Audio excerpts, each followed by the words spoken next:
motivation, looking at the reward at the end for it to motivate us to achieve the greatness that we are looking for. Thank you. Thank you so much. Okay, so can we shift a bit to career path and then work-life balance? So I know most Gen Zs now, current generation, they have something they say that if you give them a career, especially those that are coming out of their schools now, if you give them a career, and then if you give them something that will give them money, anything that will give them money, they'll choose that one. So people are really putting aside, the new generation are really putting aside what we call career, where you have to follow some strict professional conduct and all those stuff. So Dr. Rogers, I want you to make a comment on that, because I've had a couple of them that are done with tertiary. They need advice on what to do. And when I mention career, like something to strictly follow and know that you are building something for yourself, they don't really want to go there. It looks like what they even studied on campus is, they don't want to even look at that again. Great. It's a venture.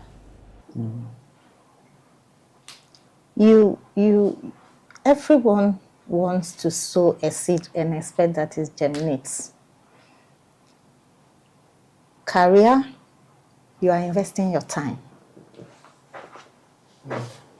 The time you are investing is either you are investing it for yourself to gain something, or you are investing it in somebody's business for the person to gain something and pay you for you to get an income. So, you just discussed a mindset issue. When it comes to mindset issues about career selections or career development or career upgrade, it's your work that speaks. It's your work that speaks. So the question is, what do you do that makes you unique? Like he said, what is any of us going to do that makes us different? And that's the reason why he has to pick you and decline my proposal or application. It's your work that speaks when it comes to career. And when it comes to that work that speaks, how did you brand it differently? That is why in his book, he says without differentiation, there is no brand. You've been selected amongst the multitude because there's a differentiating factor. Okay. For you to follow that objective to make yourself different is because you know what is in it for you. Are you doing it just because you've been asked to do it, like he said? If you are doing it just because you've been asked to do it, it's not a career. It's an event. Okay. But a career is intrinsic. It's in you. So what is in you comes out to add value. And it speaks. So if you have a career, you don't advertise yourself. You are being marketed by what others see in you. So your work speaks. A lot of people may not see you physically, but other people will give testimonies about you and market what you do. You don't stress advertising yourself. That is why when people are in careers, I tell them first stage, have a focus. Second stage, look for a job, put your application on track. Third stage, when you have the job, don't write an application again. Sit down and be headhunted, because you are all over the place. People will just be calling you. Did I apply for what you asked me to come and do? At a stage, you should just be there and let your work headhunt you. Whereby people will be in need and will say, yes, it's a Sam. With what he has done, it's your career that is speaking. That is why you don't retire if it comes to career. You retire from jobs and events, but the career is part of you. That is why when you are in a job, you can change jobs. Why didn't you say that you started your first job in a certain organization that gave you a specific role? So that's your career. As time goes on, you change. You go down there with your career so people remember you with what you are carrying along. So that is it. Okay. It's intrinsic and it differentiates you from the multitude. Without it, you have no brand. Yeah. Let me just add to it. And Doug made a very important statement that many people have not averted their minds to, that a career is not necessarily your 9-to-5 job. Okay. So for many people, when they think of a career, perhaps they think have to work at EcoCapital, and that is my career. But career actually is what you are carrying along. It's the skill, it's the techniques, it's your education, it's your brand that you carry along. And perhaps the career, quote unquote, that many of us met when we are growing up is what is discouraging a lot of the young ones from going into, quote unquote, career. Okay.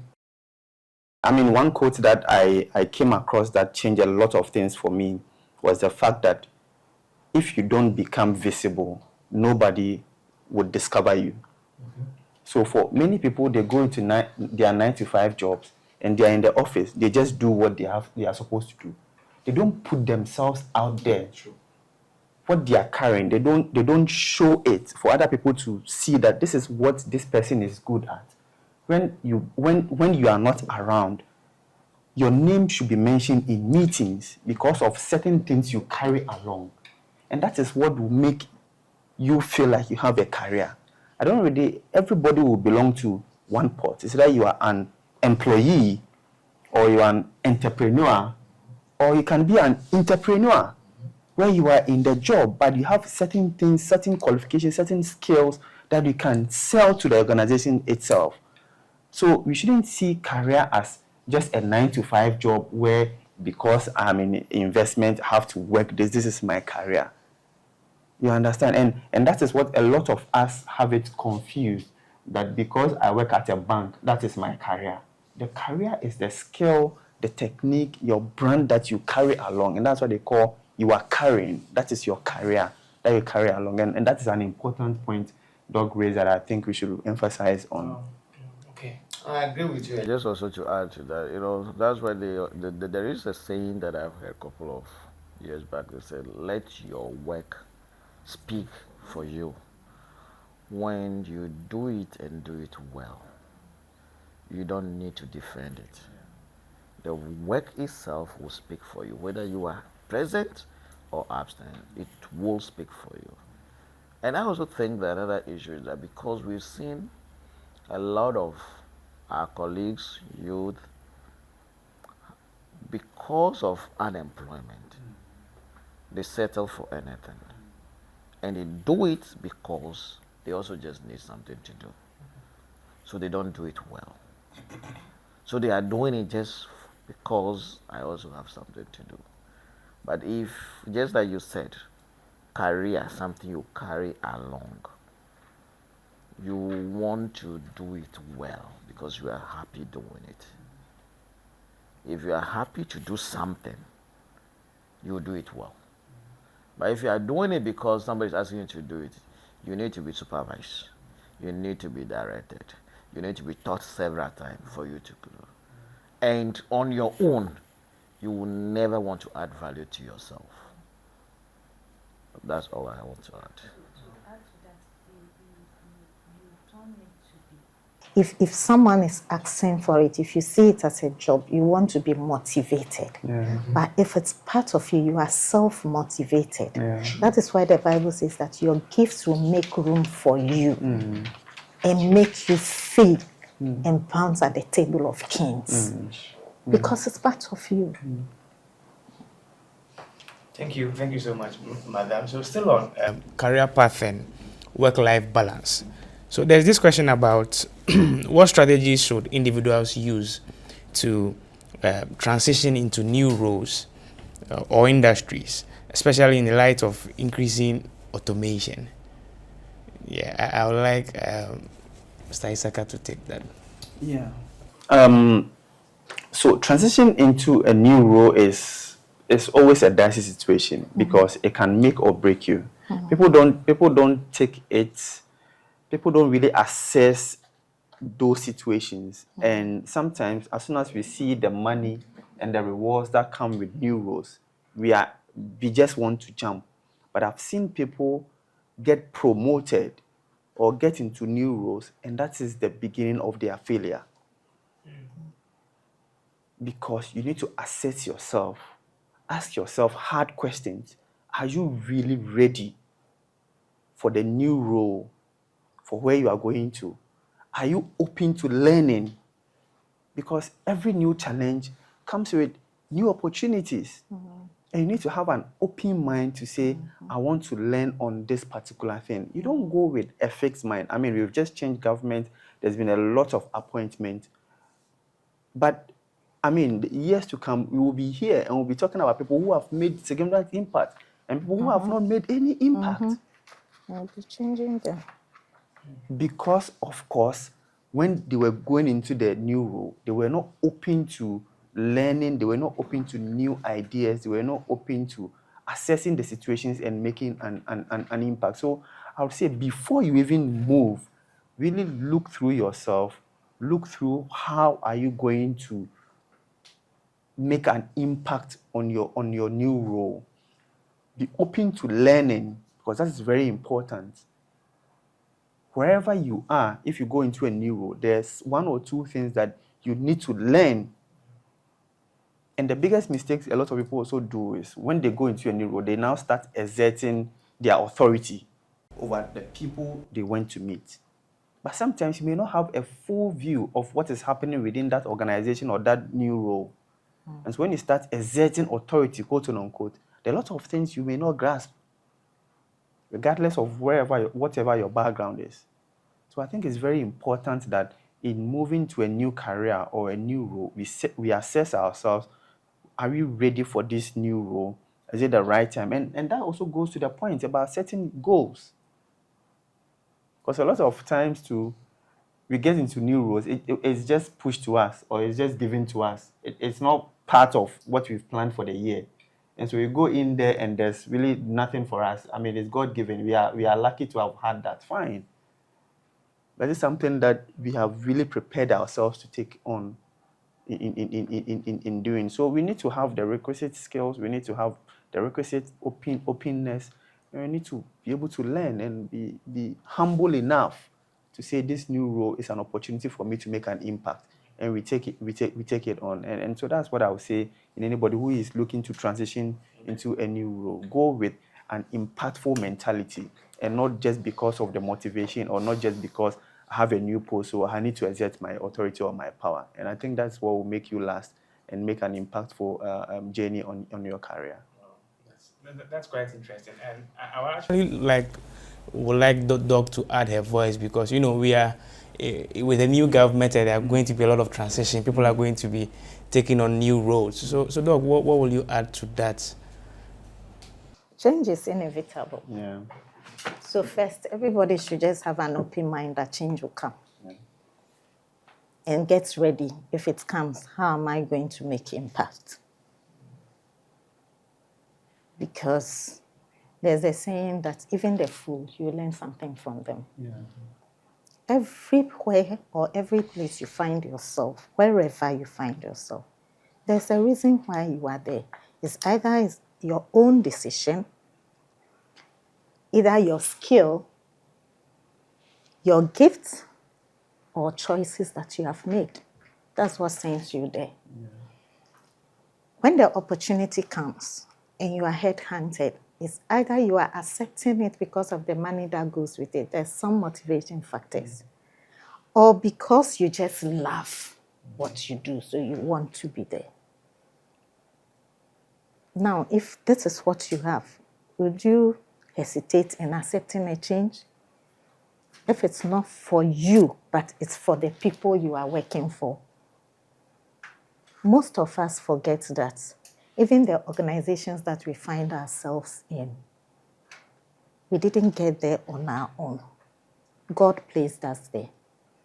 And you are not there to help yourself. You are there to help humanity.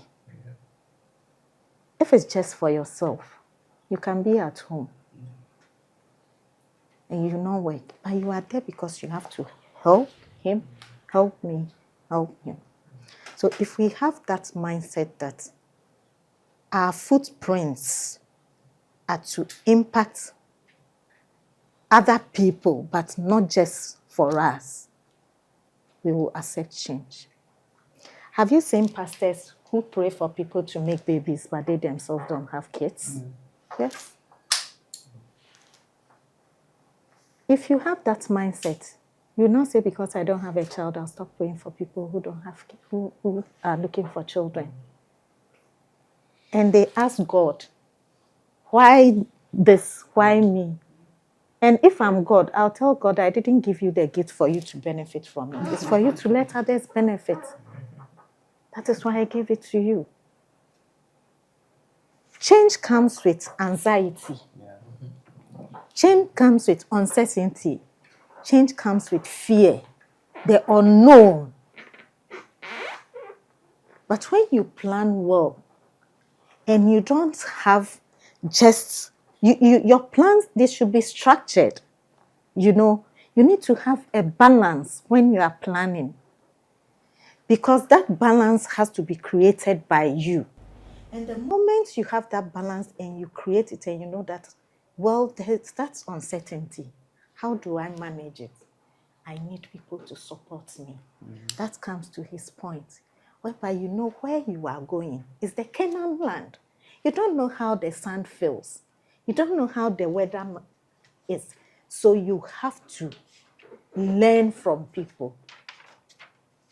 There was some observation I did when I was doing a UN advocacy engagement. I realized that most of us Africans, when we are traveling abroad, we don't have the map of where we are going to. We've not read. All that comes to mind, hey, I'm going. I've had my visa. I go to the airport. I don't even think we had 1%, unless that team is going on an exchange program and they have a moderator that guides them and provides those tools for them. But individuals that travel, they don't have maps. They don't have routes. But ask me, the foreign people that come here, they have all our maps. They don't get to the airport and start asking, where am I going? Before they get to Ghana, their reservation is complete. And they know how to pick an Uber and get. When was the last time you traveled? Or you thinking of where you want to go? Have you thought of getting the map and direction to the place you want to go? That is why people will have issues when there is change. But if you plan and you know your destination, you will think of what positive thing am I getting from that Canaan land? Because I know they said there are good apples. Am I going to start a juice factory? So you need to have an opportunity for yourself. Your personal interest should be in where you are going, so that you can establish your own venture in that organization. EcoCapital, you are a marketing person. By you being here, because you know it's the Canaan land, you will look around and see what are the problems. What other problems can I solve? Because a progressive leader that you want to become will always look out for problems and bring solutions on board. That is what calls for change. A solution maker brings change and establishes change. Thank you. Thank you so much, Madam. The discussion is getting very interesting, you know, and time is not on our side. But I would like us to end with what we started on, an investment. But before that, let's go into a little bit business. There are a lot of entrepreneurs who will be also watching and joining us. So I know most of them will be asking. We are in a new year. They have started planning their year. And it's quite dicey because there's a new government, what's happening in the US and all that. So, Mr. Dela, please, with entrepreneurs and business-minded people who are looking to start new ventures in Ghana or in wherever they are, amidst this 2025 that has come with a lot of new things, what would be your take for them? Okay, thank you, Samuel. To start any venture at all, you need to understand the space that you are trying to enter. A lot of people just follow the crowd. Oh, this is where the money is, then they jump in without really understanding where they are trying to go. It's very important that you understand the space and your own understanding of the subject matter. A lot of people get into businesses that, one, they don't understand the space, and they themselves that are starting the business do not understand anything. I always tell people that if you start a business that you, the owner, do not understand it, you are making it easier for the people who will be working for you to bully you. You understand? Because they can bully you because they know you do not understand it. It is important that you understand the business yourself and you take steps to learn it and know it well there. So if you are looking at any opportunity now, globally, locally, you need to understand the sector and then start understanding the laws around that business, because some may require regulation, licenses, permits. Some may be just a free space that you can go in and set it up. So it's very important that you understand those structures. Then you take steps in terms of the registrations and the things that you need to do to perfect it. And I think, and I always tell people, not I think, but I know that any of these businesses, especially when it's a new space, you must learn to start small. Because one, there's a lot of uncertainties around it. So you going all big, all overnight, thinking that, oh, because I have money, I can start. You never know how the business is going to fare within the short term. You start small so that when you are going to lose, you lose small. But when you start small, when you start big, when you are going to fall big.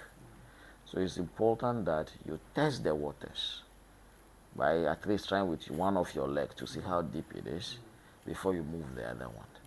So one, check the area or the sector, have your own understanding, and start cautiously. Because as we already said, this 2025 is very interesting. And for most countries, they are changing their governments. Most countries, 2025, are going through elections. Yes. So, thank you for that number.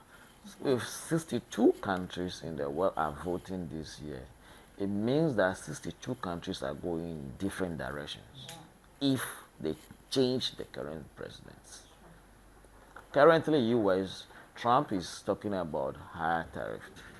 What it means is that a lot of countries that used to dump products in the US now have to rethink. It means that the laws are going to change there. Ghana has just changed administration. It means that the direction Ghana is going to change. So it means that if you think that you use the same old mentality of running business under the previous administration in this administration, you have some challenges. So it is important that you understand the law. If you are starting new, especially under a new administration, you need to understand which direction this new administration is going and how does my business fit into their objective. And if it fits well, then the next step is for you to be cautious in terms of how you are starting. And with that, you'll be fine. Thank you. Thank you so much, sir. So, Mr. Issaka, still on business, let's say business growth. There are a lot of SMEs out there who are trying to, compete in the market. Yeah. And we want to know how they can leverage on digital tools, to enhance their competitiveness. Thank you. Technology advancement has has now come to stay. And as a person or as an individual, you have no option than to use digital tools that are currently available. You have absolutely no option, because as they say, change is constant. And if you refuse to change, you will just die off. You will just vanish from the surface of the planet. So as technology has advanced, you need to also advance yourself and your business to take advantage of the opportunities in the technology. Now, AI, generative AI, in terms of the digital marketing tools, are all available. Some of them are absolutely free. Now, you can go on the internet and put a business plan together just through an AI.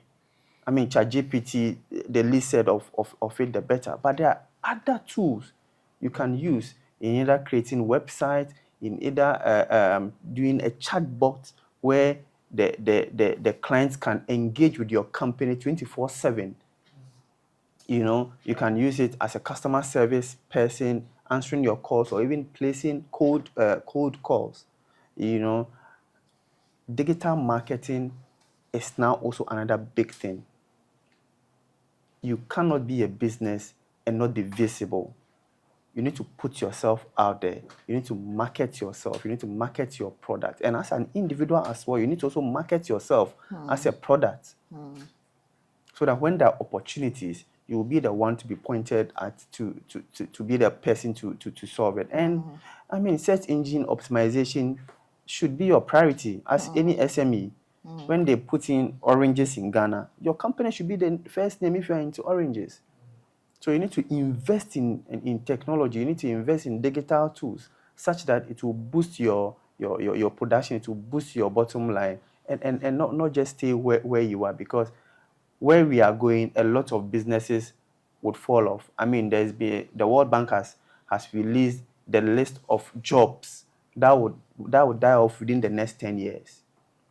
You need to stay abreast with some of this information and know where your business is headed to. Otherwise, unfortunately, you will not survive for the next couple of years on the surface of the planet.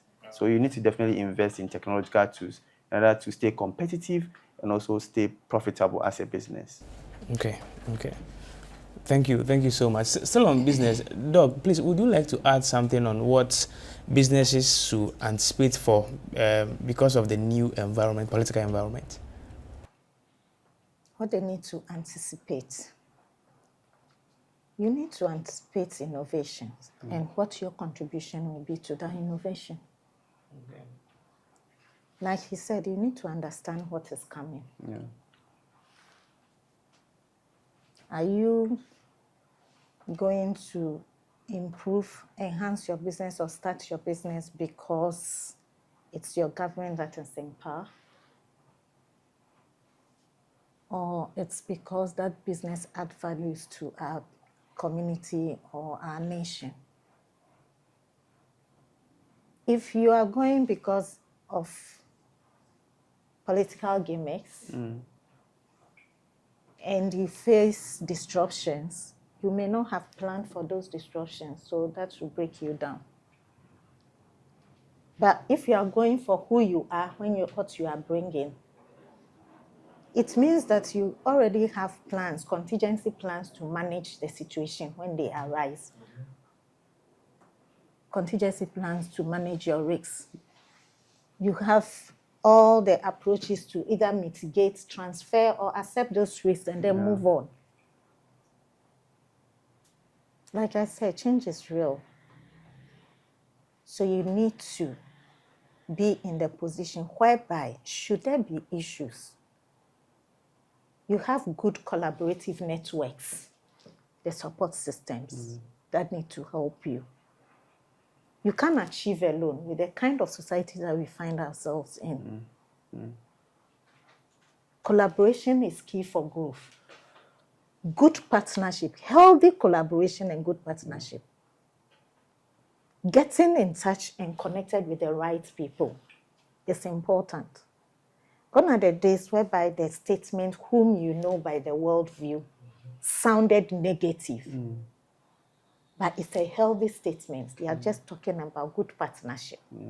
So if they say whom you know, the approach of whom you are knowing, it's your work that should be, whatever you are doing should be attracted to somebody, or someone has to be attracted to what you are doing.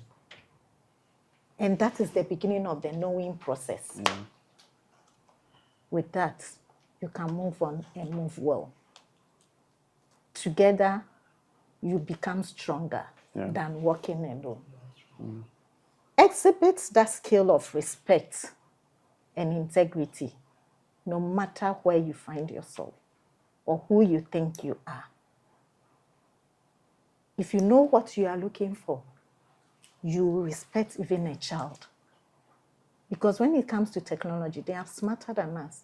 I have mentors that are younger kids, and they are mentoring me on what I want to achieve and what I want to learn. I don't feel shy. I am proud of them. When I go to places, I encourage them. I mention their names. I openly say it. Sometimes I take them along. Say, this is my mentor. That same person is calling me a mentor because we share a relationship. There's something that we are sharing. He gives me something, I also take. That's relationship. Yes. So if you want to accept change, taking into consideration the current development and changing circumstances, you don't have to have a fixed mindset. You should have a growth mindset that impacts you, impacts others, and then let the business and the nation grow. Okay. Thank you. Thank you. Thank you so much. Yes, so just quick one. I like what she talks about. Doc talks about who knows you. A lot of time we take it for granted. That is where there's a power of network, and we encourage to attend a lot of these seminars and network. That's why there's a statement that says that one moves 1,000 and two moves 10,000. The extra person that you're adding alone is adding 10,000. Another statement that I love so much says that every door on this earth, the key is with somebody. Somebody has to open that door for you. So the power of network gives you access to that person that has the key. And how do you do that? It all has to do, links back to the earlier statements that we've made of personal branding. If you package your brand such well, you will be attracted to people, and people will trust you enough to do what? To connect you to others. Thank you. Thank you so much. Time is fast spent, and we would like to take our last submissions. I want to term it as our closing remarks, and they are basically what we started with.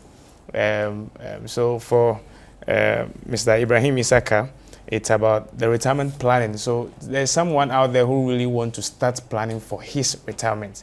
Please, can you help the person with how to start and what to do? Thank you. So, I mean, whenever I get that question, over time, I've sort of developed an acronym that I used to guide people in achieving their retirement plan, and the acronym is FOSTER. All right. So the first thing to do is to have financial clarity. So know your position, have financial clarity. How much do you have? How much do you earn? How much do you spend? What are your loans? That financial clarity of your position will help you in setting the financial goal you want to set. The second word that is, the second letter that is O stands for objective. Why do you want to achieve what you want to achieve? Because there's one thing wanting to achieve something, it's another thing knowing why you want to achieve that thing. So the objective to achieving it is also very, very, very, very important. Once you know the objective and your financial position, that's what will help you in putting up the strategy. So that comes to the S. So you now put up the strategies, the plan. How much do I want to save every month? Which options do I have? Where should I invest? How long would I be investing for? So that S stands for the strategy or the plan in achieving it. And once you do that, don't go and sleep. You need to track how you are doing. So then it comes to the T. You need to be able to track your progress. At the end of every year, how much have you saved? Is it helping you? Do you want to think of some other option? Don't go and put your money there and come next 5 years and you don't know where it has gone. So you definitely have to track that particular progress. And the E, and Della said it quite rightly, you need to educate yourself on the financial environment you are in. You're going to put 1 million somewhere. What is it? Is it a mutual fund? Is it in equity? What is the financial company using your money for? So you need to educate yourself at every point in time on where you are saving that particular money. And the last one, which is R, is to always ensure that you are reassessing your position, reassessing yourself, reviewing yourself, and realigning yourself to the goal.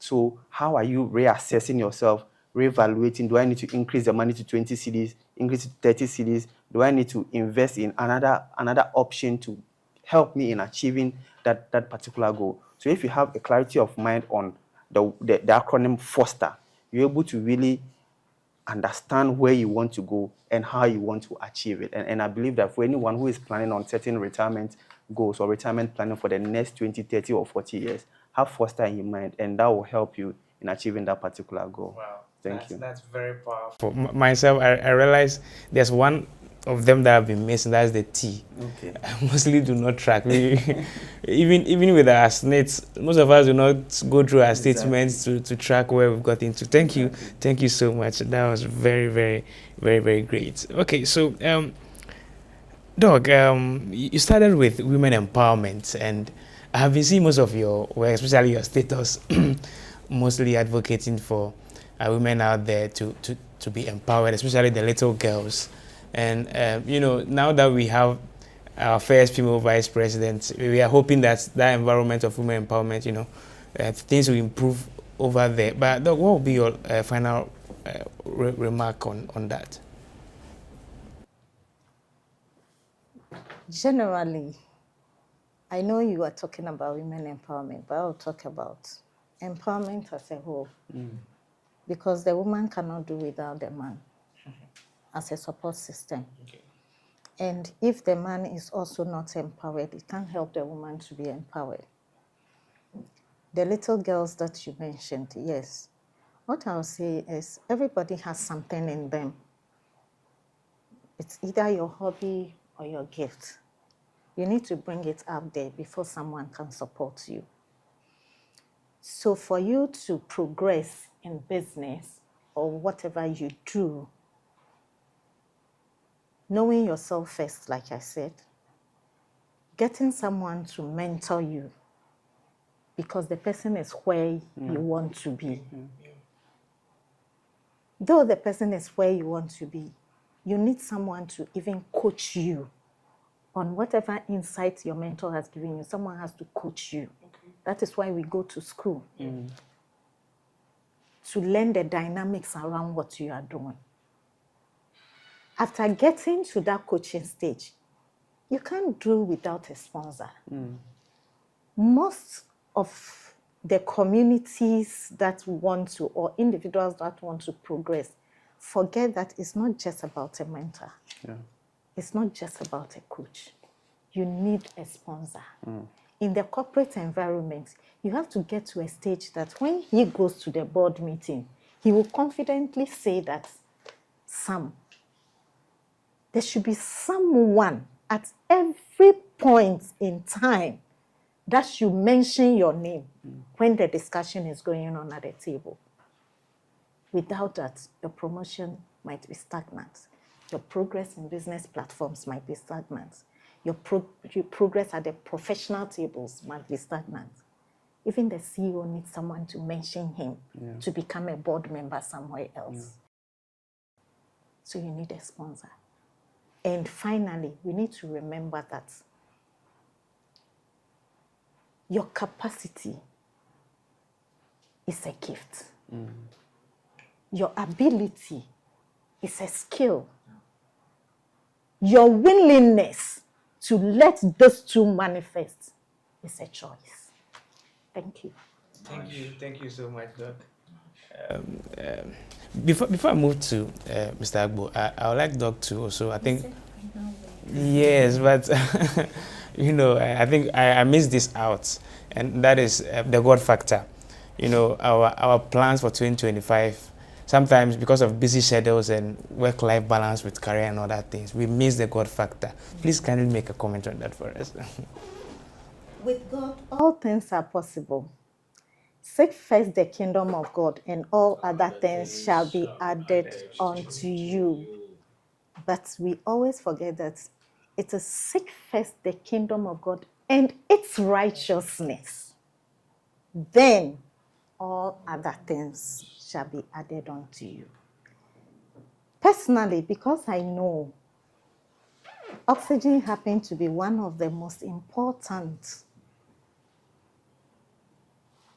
air or toxic, refined medications for a human being to survive on this land.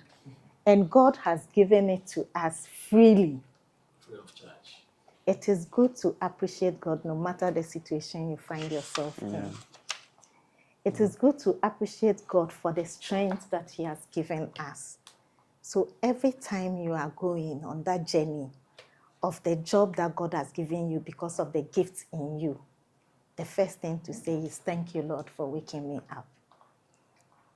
God is a jealous God, and most of the times, He gives us the opportunity to excel because He doesn't want other people to pound their chest and say, without Kojo, I couldn't have become this. So He gives us that wisdom. So we need to be open to Him and be ready to discern and listen to Him wherever He's taking us to and appreciate Him. On that, every morning, He will make all things beautiful on our way. So with the God factor, yes, I'm a believer of the word. I speak the word, I walk the word, and ask for grace to act the word and live within his perfect will in righteousness. Because one day, wherever the heaven is, I want to be there. But heaven starts on earth. So I want to be rich on earth. I want to be happy on earth. And I want everybody to also enjoy on earth the right way. There's no shortcut to heaven anyway. Thank you so much, Doug. Thank you. There's a song tonight, so there's no shortcut in there. All right, Mr. Agbo, so we would like to end with you. So in your introductory message, you mentioned diversification being a challenge. So someone may ask, I want to invest, but this time around, looking at all that has happened, banking sector, DDEP and all that, where should I invest? That's a good question, and we always get that. That's someone. That question comes every day. Where should I invest? Even yesterday, about 5 people asked me that question. Where do I invest? Then some will go and add, so if I give you the money, where will you invest? And that question, I said that, look, for the fact that Ghana government has an issue or some issues does not mean that treasury bill or treasury notes is the only single asset in the world. And for that matter, Ghana government treasury bills, treasury notes are not the only assets. Okay? So if you're asking where should I invest, what should I invest in? There are a lot of assets out there. Ghana government, even that within Ghana government cycle, it's only the bonds currently having issues. The treasury bill is fine. Okay? So the treasury bill is fine because now you can buy treasury bills, you get your interest. They are paying the interest, they are paying the maturities. Aside that, we talked about the stock market. And I always tell people that Ghana's stock market is one of the few stock markets that can make you rich overnight. Because the stock market by its size is small. You have just about 35 or so companies listed. Out of that number of companies listed, it's only about 10 to 15 that is active. So if you are going to do selection, even without any analysis, it's just like you're going to play lotto and say pick one from 15. Your chances of winning is higher. So if you have 1 million series and you can play within just about, out of the 15 companies, you can pick just about 5. Last year, MTN returned about 75%. Okay. about 75. There are other stocks. The year before, Benzo returned over 100%.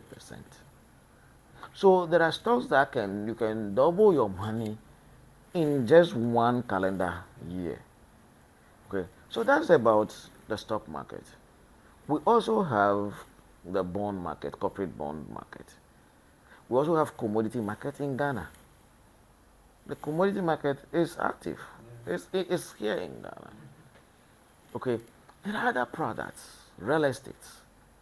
Okay, currently, SEC has licensed 1 or 2 real estate investment trusts. So there are products out there that you can invest in. But you see, I always encourage investors to use the licensed investment firms like EcoCapital, where we are licensed by the Securities and Exchange Commission, and we can help you through the process, do the analysis for you, and present the various asset classes for you. And we'll be able to match that with your investment objective. Because a lot of us have problems where we tend to have this mismatch. Okay? Investment goes with a lot of things. You need to consider the time, that's the duration for the investment. We need to consider your age. Because not every asset works for every age. When you are young, you have a lot of years, so we can take a bit more risk with your investment assets.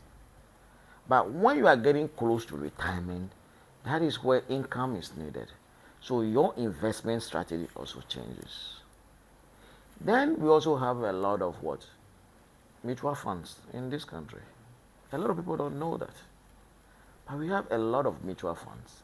And within the mutual fund space too, we have the equity mutual funds, we have the balanced mutual funds, we have the fixed income mutual fund, we have money market mutual funds, and we have the sector mutual funds too. And they are all in this space. So when you are asking where do you invest, we have a lot of places. But learn to use the licensed investment firms to do what? To help you select the best investment product that best fits and meets your investment objectives, so that you don't experience this issue of mismatch. When you needed the cash or the money, then the money is not available. Because you take your money and lock into assets that will not mature within the period. It's just as somebody comes to me right now and says, I'm going to get married in June. We are in January, 6 months, short term. Once you give me this full objective, it's going to help me select the right assets for you, so that I don't end up mismatching your objective with the assets. So that when you come for redemption, then I say, oh, but the money has not matured yet. So it is very important also that investors should be willing to give full disclosure to their investment advisors, because that is what is going to help them, give them the right investment package or strategy that best meets their needs. If you are sick and you go and tell the doctor different sickness, they'll give you the wrong medicine, and your sickness will never go. But when you give a full disclosure that this is what I'm trying to achieve within this period, how do we achieve it? Then your investment advisors will be able to guide you through that project. Thank you. Thank you so much. And thank you, viewers and audience, for joining us on Starting the Year Right series, the maiden edition 2025. This discussion has been very, very insightful. And I know you would like to play it again on our YouTube, Facebook, even on our LinkedIn to watch all over and then bring in your comments later. We also want to send a special thanks to our panelists for joining us here, taking time from their busy schedules to be here with us. We are much grateful. But I can't go without telling you about the 3 mutual fund products of EcoCapital Investment Management Limited. We have EcoCapital Prime Fund that focuses on money markets and are basically for low risk profile people. We also have with us the Western Oil and Gas Fund that is quite sector focused for people who are able to take some quite number of risks. Then we also have one special one for people who are in the medium bracket, who don't want to really take much risks. So we do 50% equities and 50% money market or fixed income for you, what we call the Nordia Income Growth Fund. We would like you to speak to us on our contact or visit our office, and then we will be gladly to speak to you. Thank you so much for joining, and we are grateful, and we will see you next year for the second episode. Thank you.